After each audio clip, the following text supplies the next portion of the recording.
So the Sonos Ray is Sonos's most affordable soundbar, and overall the soundbar sounds good, it looks good, you can build it out, and it has a lot of features.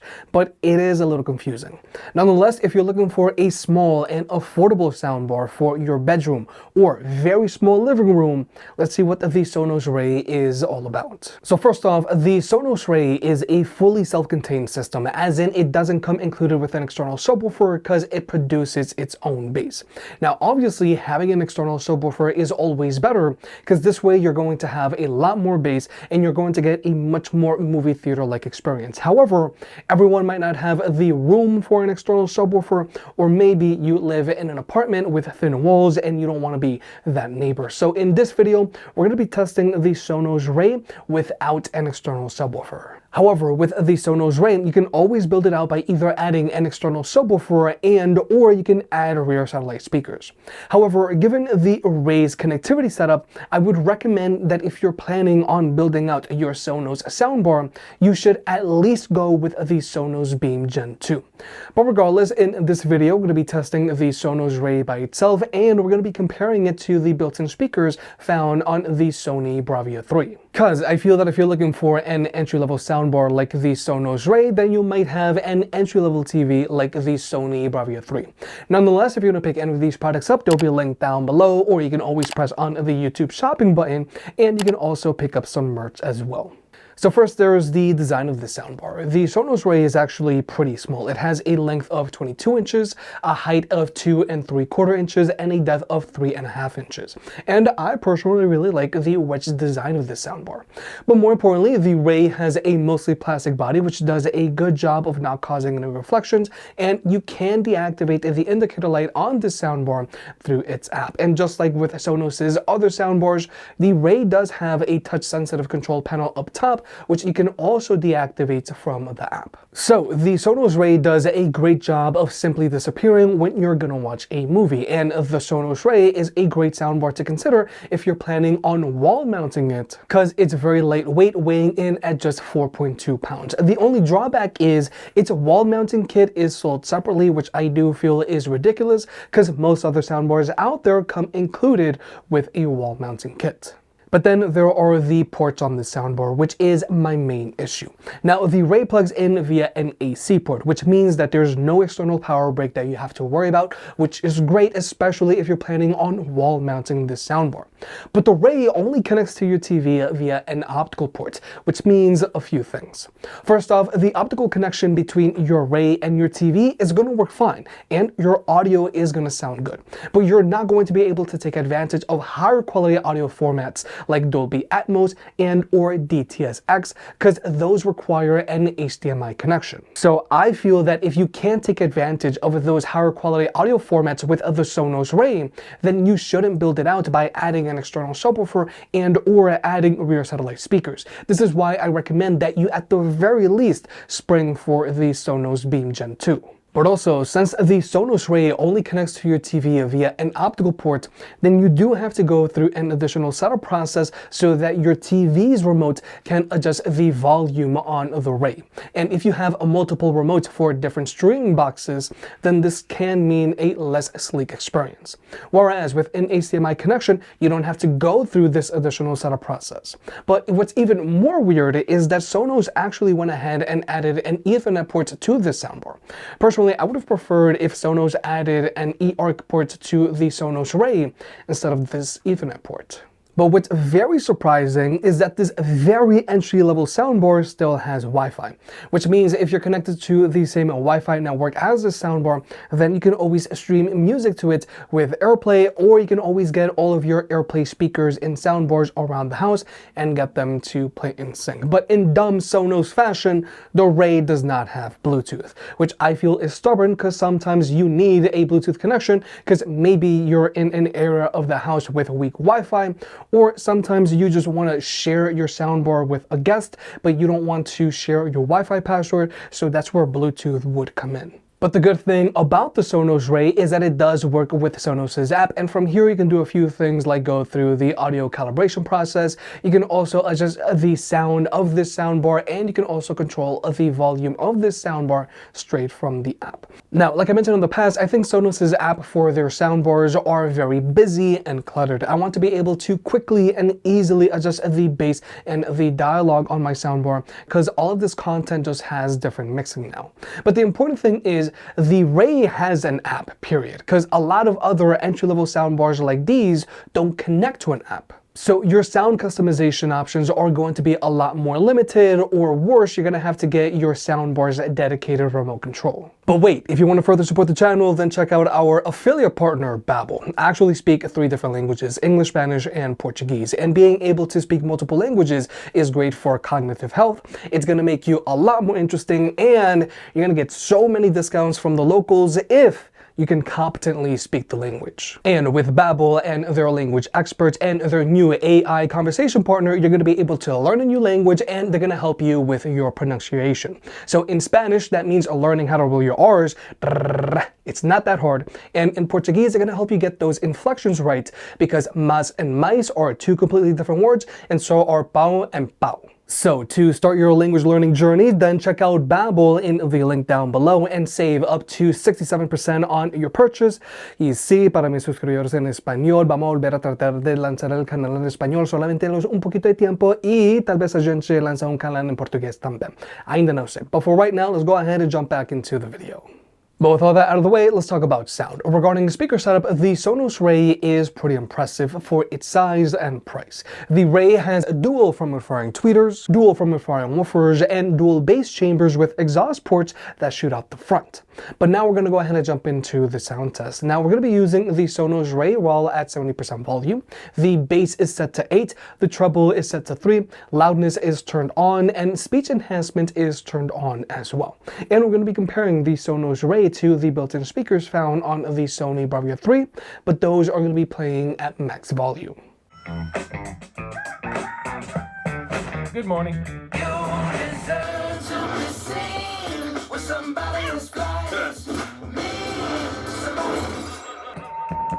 We're gonna need the big scale! Does she need to announce it to the whole office? Say when. Never, John. Bury me in cheese. Life here is pretty near perfect. Little did I know, it was all about to collapse.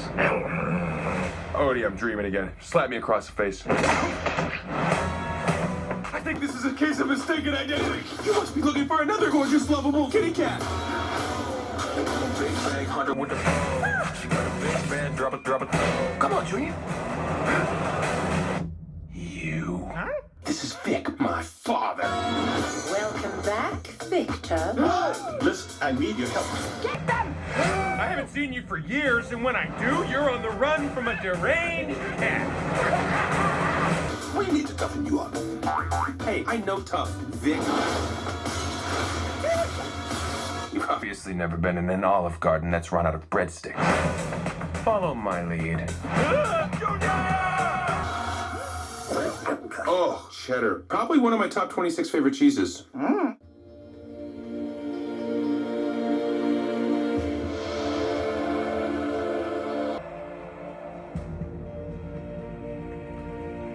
This thing. There's no conscience. Just hunger. The rider's going to come out. And when he does, he'll destroy whoever's got it coming.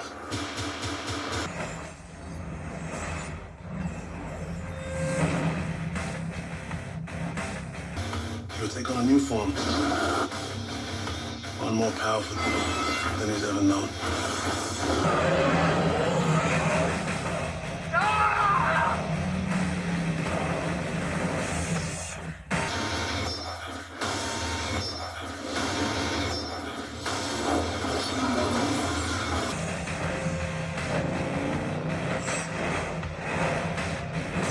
I'm not afraid of you.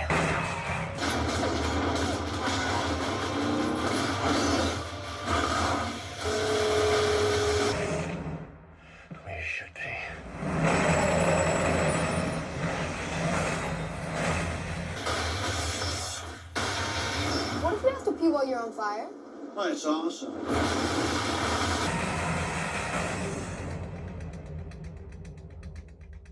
I feel the gravity pull and it keeps me away. I would rather be here, lonely in space. I've made up my mind, I just wanna be free. I live my own life in a new galaxy. I wanna be weightless in the silence of the night sky. I wanna free fall into nothing at all. I'm taking the moment, starting all over. I wanna be free and live my own life in a new galaxy.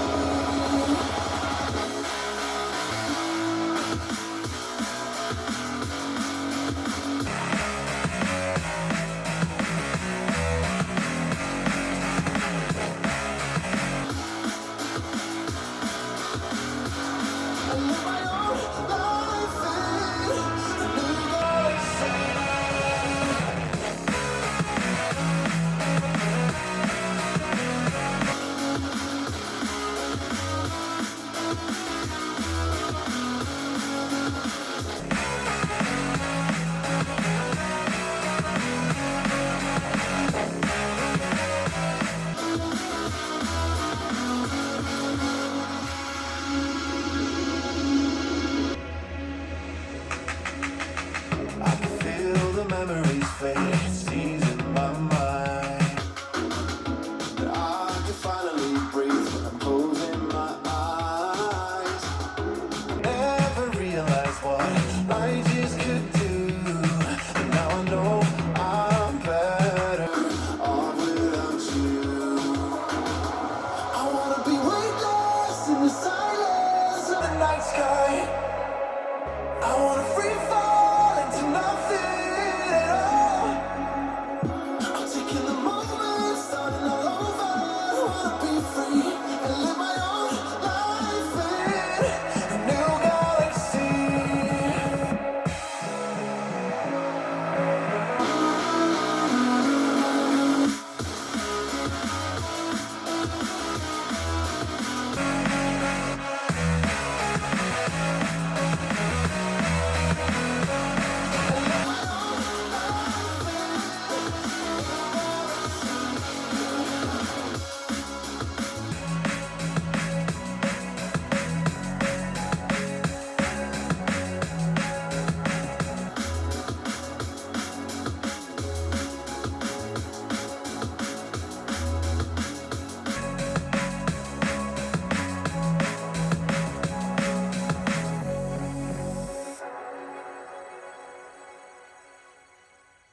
So, like you may have just heard, the Sony Bravia 3 actually performs pretty well. It has a dual downward firing X-Balance speakers, which get decently loud, and thanks to the additional surface area, they produce a decent amount of bass. But with other entry-level TVs with their built-in speakers, they might not get as loud, or their bass can become a rattling mess at higher volumes. But regardless, you're almost always going to be much better off just upgrading to a soundbar. Now, in the sound test, the Bravia 3 did a very good job of getting loud, distortion was not a problem, and dialogue was very present.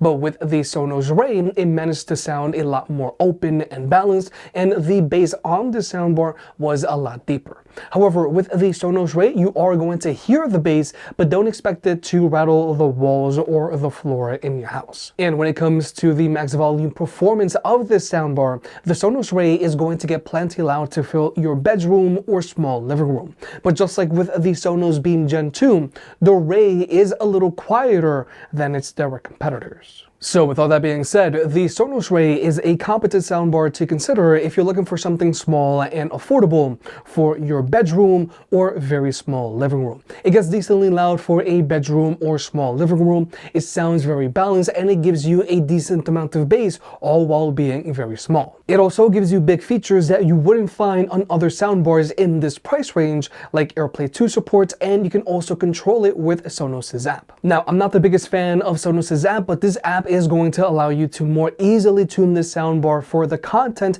that you're going to be watching. But personally, I find it very strange that Sonos opted to go with an optical port and added an Ethernet port on the soundbar instead of adding an HDMI eARC port.